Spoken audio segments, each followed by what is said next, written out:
مطبخ طباخة هانم، معاكم غادة محمد. وحشتوني جدا، والنهاردة رجعنا نعمل حاجة حلوة قوي زيكم، سهلة وبسيطة جدا وبحاجات متاحة عندنا في البيت.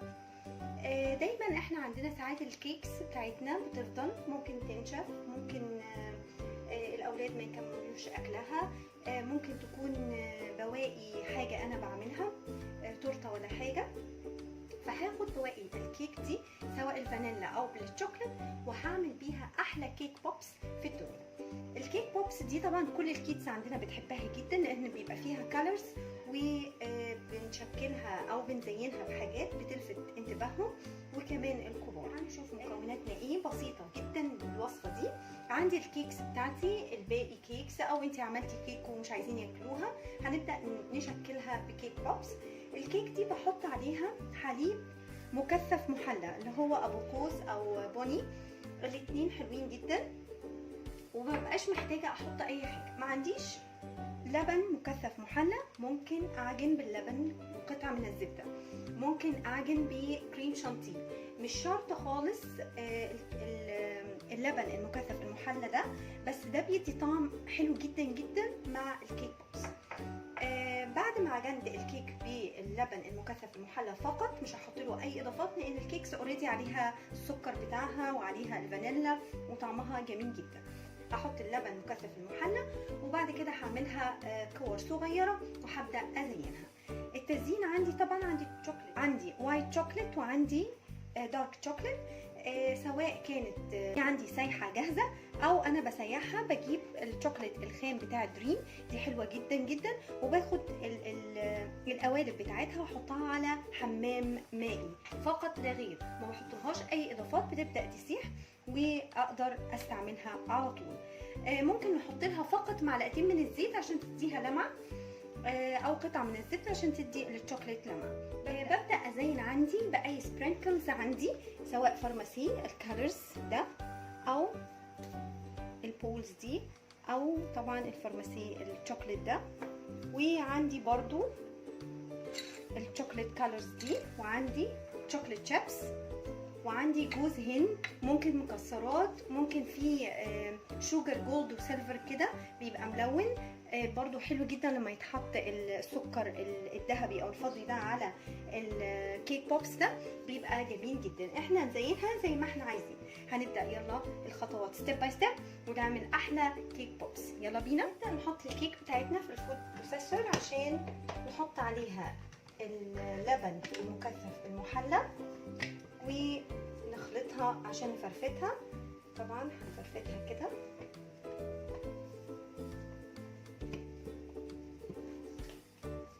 نحط الحليب المكثف المحلى.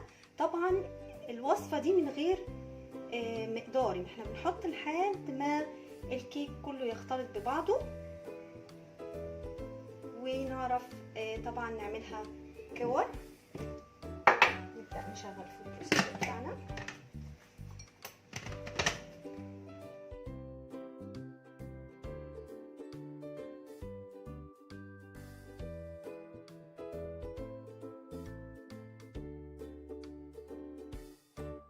بعد ما خرجنا الكيك بتاعنا بالحليب المكثف المحلى من الفود بروسيسور، بصوا شكله عامل ازاي، بقى زي العجينه اهي.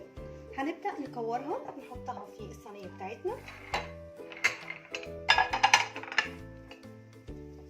هنعمل كور مش كبيرة ولا صغيرة قوي، على حسب برضو الذوق، اهو بالحجم ده. طبعا دي البولز اللي عملناها بالكيك الفانيلا اللي كان متبقي عندنا. ممكن لو كيك شوكليت برضو مفيهاش اي مشكلة، وممكن نغلف الكيك بوبس دي وممكن لا، يعني هنخلي شويه كده برضو من غير تغليف للشوكليت، برضو بيبقى طعمها حلو جدا.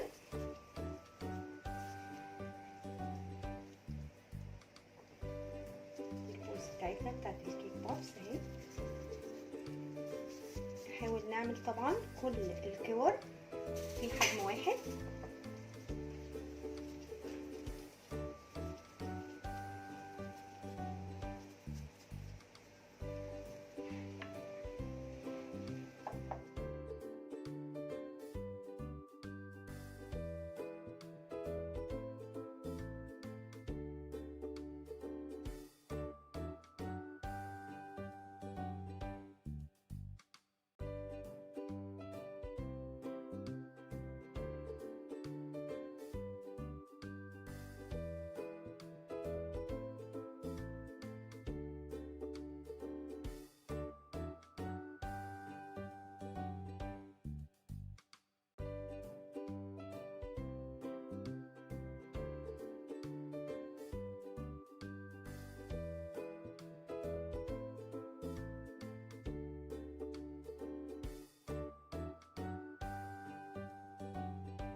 كده بعد ما عملنا الكيك بوبس كله كور، هنبدأ نزينه.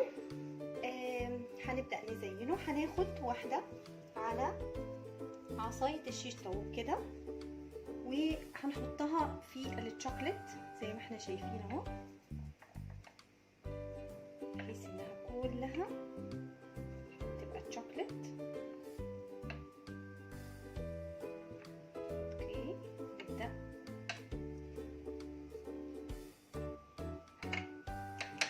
ننزل الشوكليت الزيادة بتاعتنا، وعندنا صينية او طبق عليه ورقة زبدة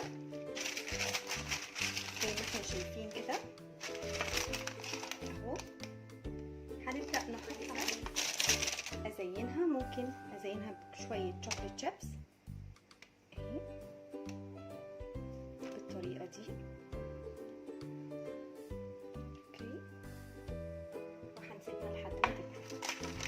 نكرر واحدة تانية لحد ما الوايت شوكليت بتاعتي بس حطيتها على حمام مائي تاني عشان خاطر جمدت شوية اهو. ببدأ احط البولة بتاعتي في الشوكليت بالطريقة دي او الفها عشان تاخد الشوكليت من كل الاتجاهات، وبعد كده اصفيها اهو.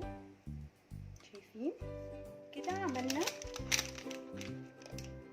الشوكليت او الكيك بوبس باشكال مختلفة، وزيناه بالشوكليت شيبس والفارماسي والجوز الهند وطبعا الكالر شوكليت دي. هنشوف دلوقتي وهنزين او نعمل الكيك بوبس بالوايت شوكليت. هنحطها في الوايت شوكليت ونبدأ نقلبها.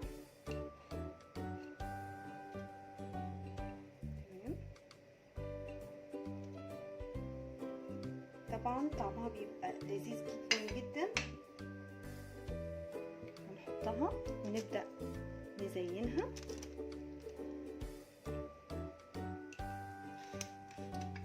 بالفارماسي زي ما انتوا شايفين اهو. شكلها جميل ولذيذ وشيك قوي. نبدأ نعمل واحدة تانية.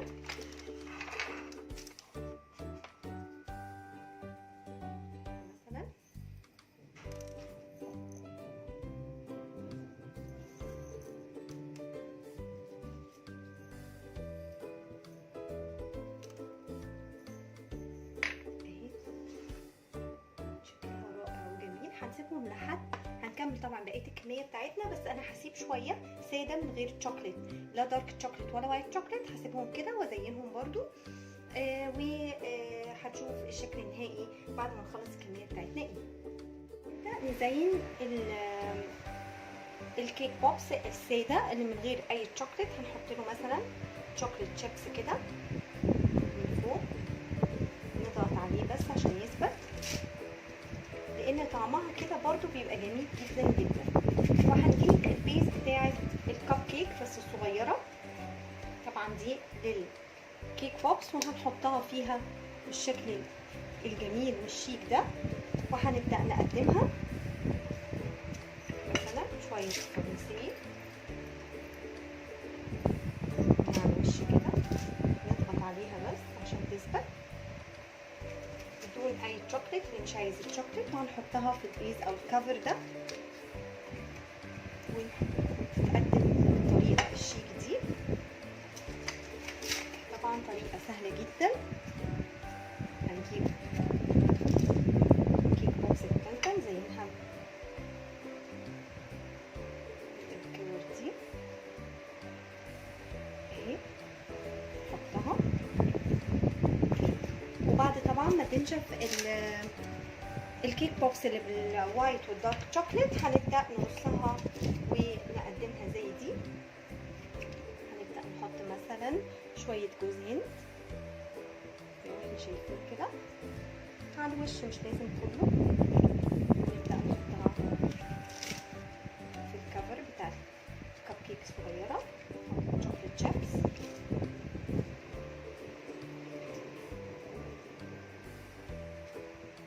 ممكن نحط عليها وايت شوكليت دارك شوكليت، ايه رأيكم في الشياكة؟ حاجة كده تفتح النفس وجميلة جدا جدا، والولاد هيحبوها. طبعا هي مفيدة جدا، انها كيك.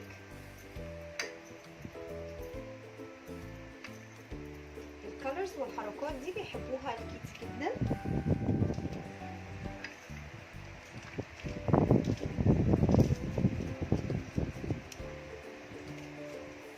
كده عملنا الجزء السادة من غير اي شوكليت وزيناهم، وهنحطهم مع الكيك بوكس التانيين. حطيناهم في البيز بتاعه الكب كيك دي، بتاعه الكيك بوكس بتتباع صغيره كده، تحط فيها قوالب الكيك بوكس او الشوكليت، وهنحطهم في علبه ونقدمهم بعد ما تنشف اللي عملناهم بالوايت وود. هنحطها في العلبه بتاعتها للتقديم، وهتبقى في منتهى الشيك.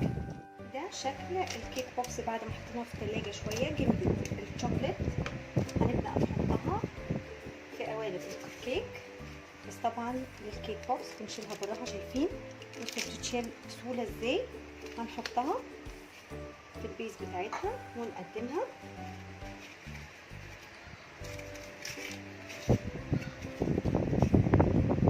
بصوا بنشيلها بسهوله ازاي، بسهوله جدا. ونبدا نحطها، لازم تتحط في الثلاجه 10 minutes كده عشان الشوكليت تمسك ونقدر نشيلها من غير ما تبوظ مننا.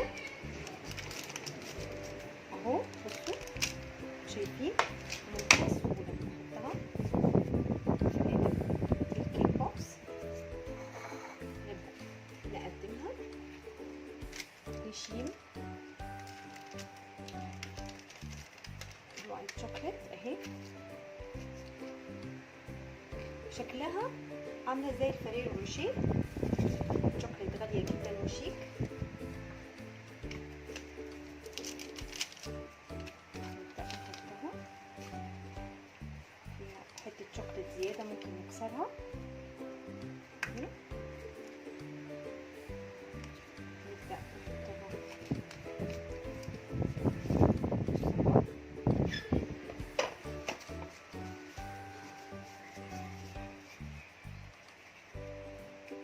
ونكرر كل الكمية الموجودة عندنا، بنحطها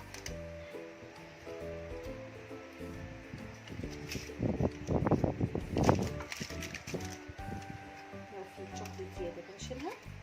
نبدأ نحط الكيك بوكس بتاعتنا. شايفين شكلها تحفة ازاي؟ وطبعا طريقة سهلة وبسيطة جدا، وحاجات كلها متوفرة عندنا في البيت.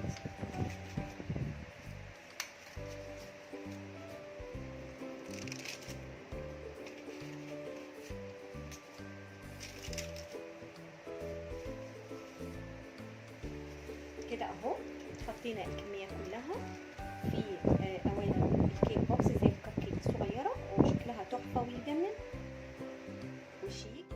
بعد ما خلصنا وحطينا كل الكيك بوكس في قوالب الكيك بوكس زي الكب كيك الصغيرة، كان عندي علبة فريرو روشيه شوكليت طبعا حلوة قوي. حطيت فيها الكيك بوكس بتاعتي بالطريقة الشيك دي. ايه رأيكم؟ طبعا لو جيت ضيوف وقدمتوا منها، او رايحين عند حد وعملتوها واخدتوها. وطبعا كل الكيدز بيحبوها، حاجة لطيفة وبسيطة جدا، ووصفة في منتهى الشياكة والجمال، وممكن نعملها بسهولة جدا. كان معاكم غادة محمد من مطبخ طباخة هانم. اتمنى لو الوصفة عجبتكم تعملوا لي لايك وشير وسبسكرايب، واشوفكم في حلقة جديدة وحاجة حلوة جديدة زيكم. اتمنى تجربوه لان الكيك بوبس ده تحفة وشيك. اشوفكم على خير في حلقة جديدة. باي باي.